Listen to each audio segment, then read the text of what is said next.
Bonjour, vous envisagez de travailler dans le groupe HN. Vous voulez savoir à qui vous avez affaire. Vous avez raison. Ce groupe sort en effet des sentiers battus. Je vous propose tout d'abord de regarder de plus près la stratégie de son président, Michel Hochberg. L'évolution informatique s'est accélérée à partir de l'an 2000. Normalisation puis délocalisation, la compétitivité des anglo-saxons a notablement progressé. Je pense que les services informatiques français seront également amenés à déployer leur budget différemment, que la réduction des coûts de développement induits par les possibilités offshore les portera à se concentrer sur des fonctions de maîtrise d'œuvre et qu'ils vont se rapprocher de leur interlocuteur métier. Mais cela entraîne de facto une réduction des effectifs en France. Non, ce n'est pas ce que nous observons. Les budgets et les ressources humaines sont stabilisés. Les collaborateurs clients évoluent vers des fonctions d'encadrement et le volume des réalisations applicatives augmente sensiblement. Monsieur Hochberg, quelle est précisément votre stratégie? Nous avons dans ce contexte pour stratégie de donner à nos clients le choix et des méthodes de développement et du lieu de réalisation. Ils doivent pouvoir, en fonction de leurs impératifs techniques, travailler en régie, au forfait ou en centre de service, que ce soit sur leur propre site ou dans l'un de nos centres à Paris, à Bucarest ou à Shanghai. Et nous devons leur permettre de diminuer leurs coûts de 30 à 50%. Vos solutions sont en effet tout à fait singulières. Oui, nos clients peuvent qualifier tous nos collaborateurs qui se déplacent pour cela en France, puis travailler avec eux directement, s'ils le souhaitent, en français. Vous auriez des chiffres à nous donner?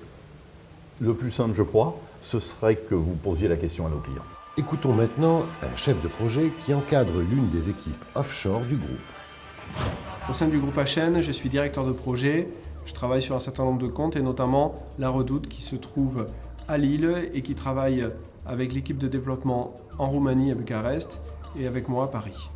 L'organisation que nous avons mis en place pour travailler à distance utilise un certain nombre d'outils comme la visioconférence, les conférences téléphoniques et des sessions WebEx multisites. Et nous avons sur place à Bucarest des chefs de projet qui encadrent la partie technique et qui nous font un reporting régulier. L'efficacité de ce système est à peu près équivalente à celle que nous aurions en France avec une équipe sur place. Si vous étiez amené à intégrer le groupe HN, vous encadreriez alors, à horizon 3-4 ans, des collaborateurs étrangers au profil très différent. J'ai été formée par HN pour Java et J2E et après je suis venue en France pour rencontrer les clients et travailler avec les collègues français. Maintenant je suis à Shanghai pour un projet d'Antarctique. Je fais partie d'une équipe de pilotage qui travaille pour un grand groupe français. Nous assurons le service 24 heures sur 24 heures, 7 jours sur 7 jours. J'ai fini l'université de Bucarest, faculté d'informatique, spécialisation informatique. Ici, j'ai la responsabilité des services généraux et des salaires et des organismes financiers. Je gère des projets mainframe avec des collectifs de 5 à 7 programmeurs et aussi des projets Java.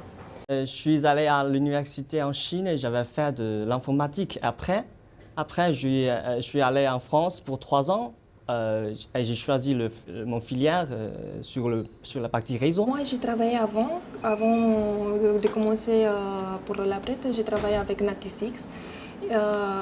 Mais depuis 2 ans, je travaille que pour la prête. Le groupe HN nous a donné la formation sur Java et J2E et après je suis allée à Paris pour rencontrer les équipes françaises et les clients français. En conclusion, les méthodes et techniques qui viennent d'être abordées, beaucoup de sociétés en parlent.